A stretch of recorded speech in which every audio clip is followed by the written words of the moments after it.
नमस्कार दोस्तों, अभिज्ञान क्लासेस में मैं एक बार फिर आप सभी का हार्दिक स्वागत करती हूँ। तो चलिए बिना किसी देरी के आज का लेक्चर प्रारंभ करते हैं। प्रश्न नंबर 241। हिंदी साहित्य का सर्वश्रेष्ठ विरह वर्णन नागमती का विरह वर्णन ये किस ग्रंथ में संकलित है? तो नागमती का विरह वर्णन ये पद्मावत में संकलित है। ऑप्शन नंबर ए आपका यहाँ सही हो जाता है। चलिए व्याख्या देख लेते हैं। नागमती का विरह वर्णन हिंदी साहित्य की अनुपम कृति पद्मावत में संकलित है, जिसका प्रकाशन वर्ष 1540 ईस्वी रहा है। पद्मावत सूफी कवि जायसी की कृति है। इसमें 57 खंड है। आचार्य रामचंद्र शुक्ल के अनुसार पद्मावत की कथा का पूर्वार्ध कल्पित है और उत्तरार्ध ऐतिहासिक है। ये पूछा जाता है कई बार। अखरावट, आखिरी कलाम, चित्ररेखा, कान्हावत जायसी जी की रचनाएं हैं। वहीं मृगावती, जिसका प्रकाशन वर्ष 1501 ईस्वी है, ये कुतुबन की है तथा अवधी भाषा में रचित है। वहीं मधुमालती, जिसका प्रकाशन वर्ष 1545 ईस्वी है तथा इसके रचनाकार मंझन रहे हैं। चलिए नेक्स्ट प्रश्न देख लेते हैं। निम्नलिखित विकल्पों में से किसे हिंदी की शैली नहीं मानेंगे? तो यहाँ पे जो मसनवी शैली है ये हिंदी की शैली नहीं है। ऑप्शन नंबर ए आपका यहाँ सही हो जाता है। व्याख्या देख लेते हैं। मसनवी फारसी भाषा की शैली है। सूफियों ने अपने काव्य में मसनवी शैली का प्रयोग किया है। मसनवी से तात्पर्य है काव्य लिखने का ढंग, जिसमें 4 चरण होते हैं। इसकी वंदना, पैगंबर की स्तुति, शाही वक्त अर्थात तत्कालीन बादशाह की प्रशंसा और आत्म परिचय। चलिए नेक्स्ट प्रश्न देख लेते हैं।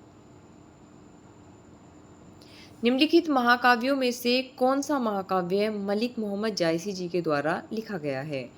तो पद्मावत यहाँ मलिक मोहम्मद जायसी जी के द्वारा लिखा गया है।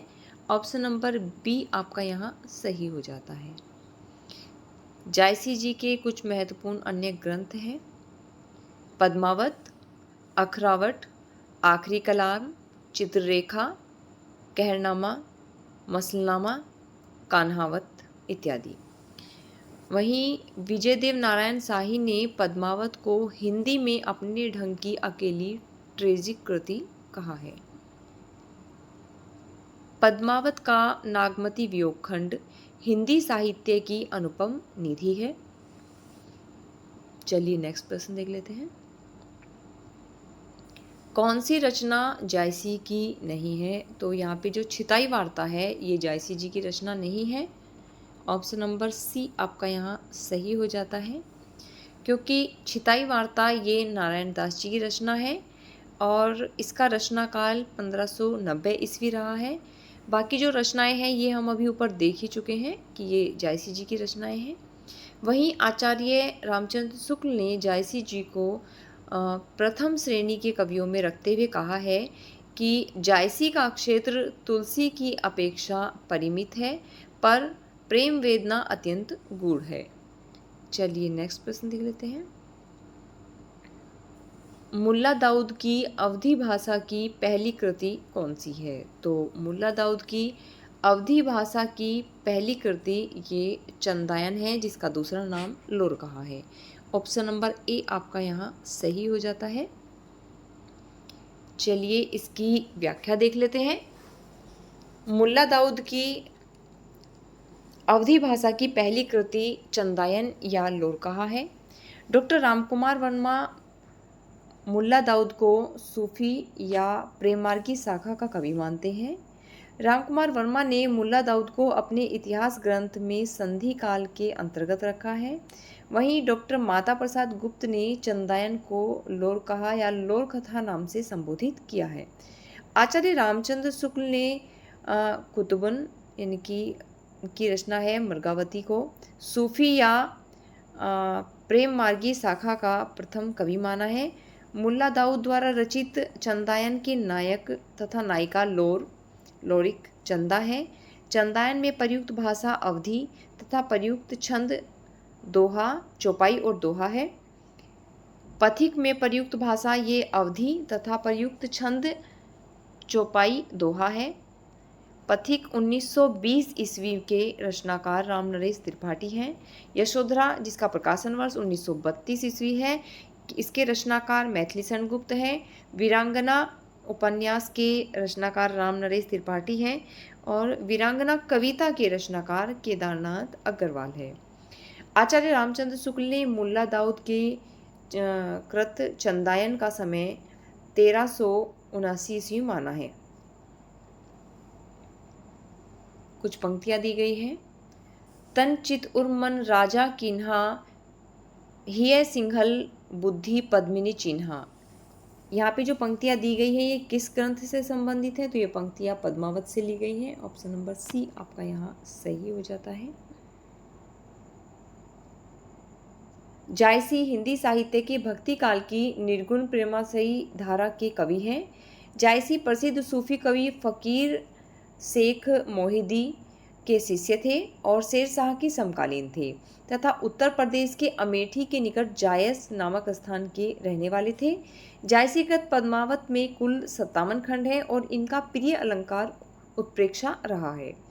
पद्मावत की भाषा अवधी और इनकी रचना शैली पर आदिकाल के जैन कवियों और दोहा चौपाई पद्धति का प्रभाव देखने को मिलता है। आचार्य रामचंद्र शुक्ल ने जायसी द्वारा रचित 3 ग्रंथों पद्मावत, अखरावट और आखिरी कलाम का ही उल्लेख किया है। बीजक कबीरदास की वाणियों का संग्रह है।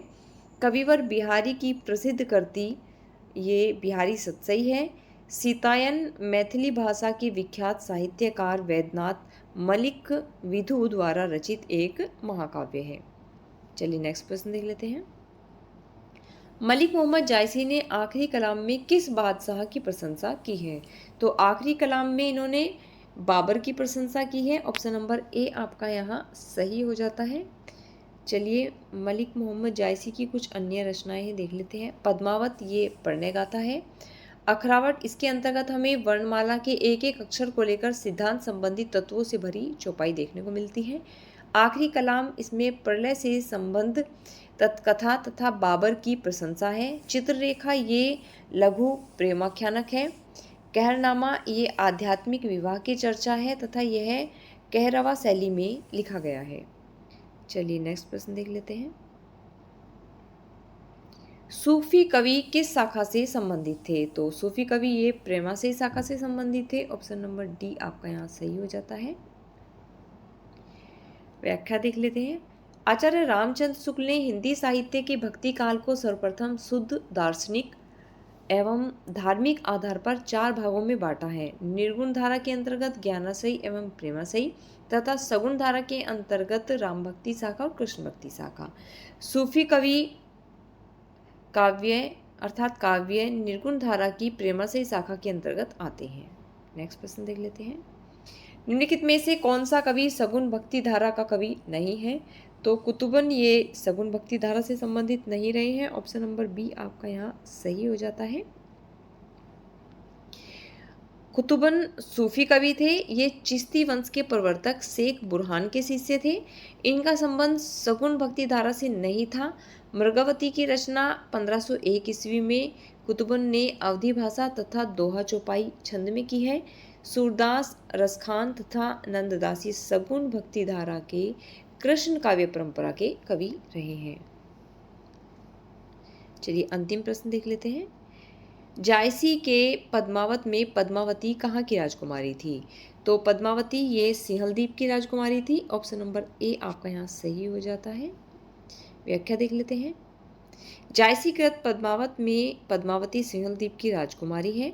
पद्मावत के पात्रों और स्थानों के प्रतीकार्थ भी हैं, जैसे रतनसेन मन आत्मा का प्रतीक है, सिंहलदीप हृदय का तथा पद्मावती ये सात्विक बुद्धि या परमात्मा की प्रतीक रही है। चलिए दोस्तों आज का लेक्चर यहीं समाप्त करते हैं और अगर आपको ये प्रयास अच्छा लग रहा है तो इसे लाइक, शेयर और सब्सक्राइब कीजिएगा। Thanks for watching.